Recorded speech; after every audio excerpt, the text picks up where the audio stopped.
ഇത് ഏത് വിധത്തിലാണ് സമൂഹത്തിൽ നടപ്പിലായത് എന്നുള്ളത് നമുക്കറിയാം.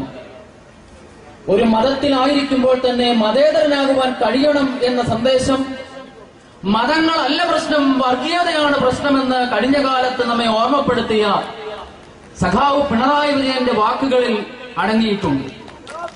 ആ വാക്കുകളെ ഏറ്റെടുത്തുകൊണ്ട് അച്ഛന്മാരടക്കമുള്ള, സ്വാമിമാരടക്കമുള്ള, പുരോഹിതന്മാരടക്കമുള്ള, കേരളത്തിലെ എല്ലാ വിഭാഗങ്ങളിലും പെട്ടവർ അടക്കമുള്ള ആളുകൾ, പ്രത്യേകിച്ച് ഞാൻ പറയട്ടെ, റവറൻ ഫാദർ എന്ന ആ പ്രയോഗത്തെക്കാൾ എനിക്കിഷ്ടം സഖാവ് ഫാദർ എന്ന് പറയുന്നത് തന്നെയാണ്. കാരണം യേശുക്രിസ്തു പറഞ്ഞു, നിങ്ങൾ എന്നെ ഗുരുവെന്ന് വിളിക്കരുത്, നിങ്ങൾ എന്നെ സ്നേഹിതൻ എന്ന് വിളിക്കണം എന്ന്. സഖാവ് എന്ന വാക്കിന്റെ അർത്ഥം സഹിത്വമുള്ളവനെന്നും മിത്രമെന്നും സ്നേഹിതൻ എന്നുമാണെങ്കിൽ, ഞങ്ങൾ അച്ഛന്മാരെ സഖാവ് എന്നെടുക്കുമ്പോൾ ഒരു സാംസ്കാരികമായ മാറ്റം നമ്മുടെ നാട്ടിൽ സംഭവിക്കും. കാരണം ഞങ്ങളും നിങ്ങളും തമ്മിലുള്ള അകലമില്ലാതെയാവുകയും നമ്മൾ ഒന്നാണെന്നുള്ള ഭാവത്തിൽ, ഏകഭാവത്തിൽ, മാനുഷികമായ നന്മയ്ക്ക് വേണ്ടി പ്രവർത്തിക്കുന്ന പുതിയ സാഹചര്യം, പ്രത്യേകിച്ച് പത്തനംതിട്ടയിൽ ഈ വാക്കിന് പ്രസക്തി ഉണ്ട് എന്ന് വിശ്വസിക്കുന്ന അച്ഛനാണ്. കണ്ണൂരിലായിരുന്നു എന്റെ 5 വർഷത്തെ വൈദിക ജീവിതം. 4 പള്ളികളിൽ ഞാൻ വികാരിത്വം അനുഷ്ഠിച്ചിട്ടുണ്ട്. കണ്ണൂരിന്റെ സാംസ്കാരിക പരിസരത്തെ ഞാൻ പരിചയപ്പെട്ടിട്ടുണ്ട്. 1ാം ക്ലാസ് മുതൽ നമ്മുടെ നാട്ടിലെ പള്ളിക്കൂടത്തിൽ പഠിക്കുമ്പോൾ വടക്കൻ വീരഗാഥകൾ കേട്ട് ഞാനത് ആസ്വദിച്ചിട്ടുണ്ട്. കണ്ണൂരിന്റെ മണ്ണതാണ്. പത്തനംതിട്ടക്കാര് വടക്കൻ വീരഗാഥ ആസ്വദിച്ചിട്ടേ ഉള്ളൂ. നമ്മുടെ തലം മറ്റൊന്നാണ്.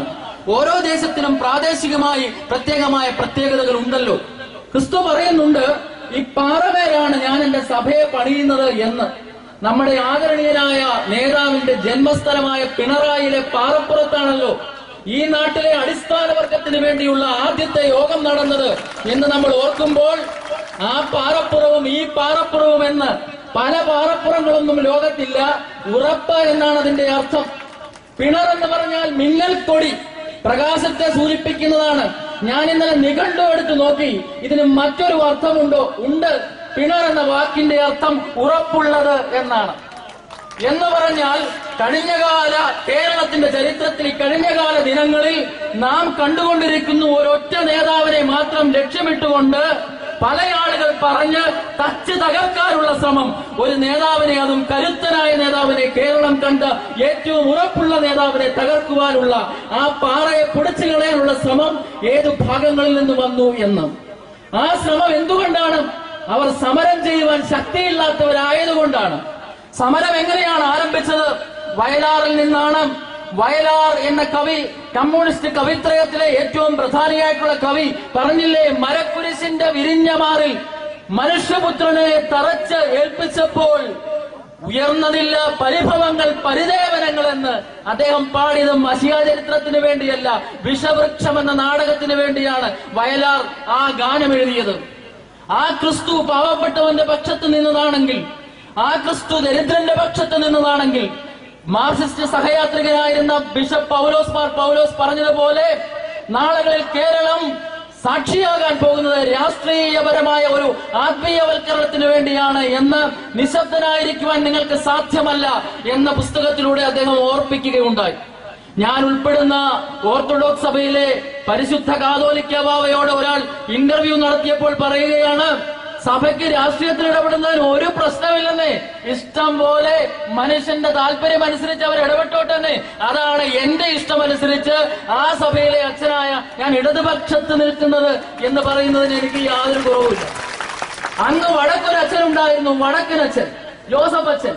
അച്ഛൻ AKGയോടൊപ്പം സഖാവ് EMSനോടൊപ്പം കുടിയേറ്റ കർഷകരെ കുടിയിറക്കിയപ്പോൾ, സമരം നടത്തിയതിന് സഭ അദ്ദേഹത്തെ പുറത്താക്കിയപ്പോൾ, തൃശൂരിലെ തേക്കിൻകാട് മൈതാനത്ത് പരസ്യമായി ബലിയർപ്പിച്ച് പ്രതിരോധിക്കുവാൻ കഴിഞ്ഞ വടക്കനച്ഛനാണ് ആ അച്ഛനെങ്കിൽ, പുരോഗമന കലാസാഹിത്യ സംഘത്തിന്റെ ജില്ലാ വൈസ് പ്രസിഡന്റായ ഈ അച്ഛൻ തെക്കനച്ഛനാണെന്ന് വിചാരിച്ചോളൂ. ഒരു തെക്കനച്ഛന്റെ സ്വാധീനം ഇവിടെയുണ്ട്, ജനങ്ങളുടെ സ്വാധീനമുണ്ട്. ആ സ്വാധീനത്തിലൂടെ വരും കാലങ്ങളിൽ ശക്തനായ ഈ നേതാവിലൂടെ സഖാവ് പിണറായിയിലൂടെ കണ്ണായ ഊരായ കണ്ണൂരിൽ നിന്ന് കേരളത്തിന്റെ ഇങ്ങോളമുള്ള സ്ഥലങ്ങളിലേക്ക് അജയ്യമായ ഒരു രാഷ്ട്രീയ തിരിച്ചുവരവിന്റെ കഥയുണ്ടാകും.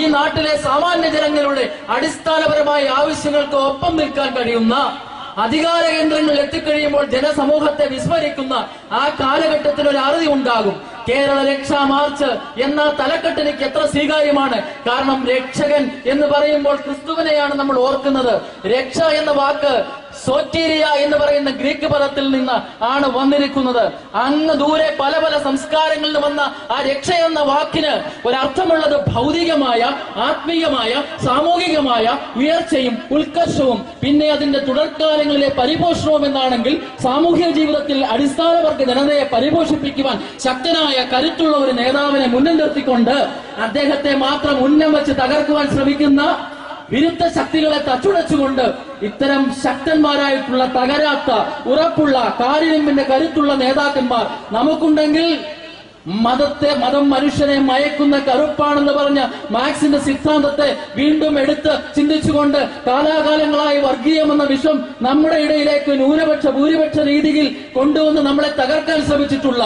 ആ മതപരമായ ഭിന്നതകളെ അകറ്റി നിർത്തുവാൻ മതേതര ശക്തിക്ക് ഉറപ്പും ബലവും പ്രദാനം ചെയ്യാൻ കഴിയുന്ന നേതാവിന് സകലവിധമായ പിന്തുണകളും അർപ്പിക്കണമെന്ന് ആഹ്വാനം ചെയ്തുകൊണ്ട് നമ്മൾ നൽകിയ പത്തനംതിട്ട എന്ന് പറയുമ്പോൾ തിട്ടമേൽ പത്തനം പണിതിരിക്കുകയാണ്.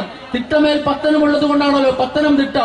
മലമേലിരിക്കുന്ന പട്ടണം മറഞ്ഞിരിക്കാൻ പാടില്ല എന്ന് ഗിരിപ്രഭാഷണത്തിലൂടെ ക്രിസ്തു ഓർമ്മപ്പെടുത്തിയതുപോലെ നിങ്ങൾ മറഞ്ഞിരിക്കരുത് പത്തനംതിട്ടക്കാർ.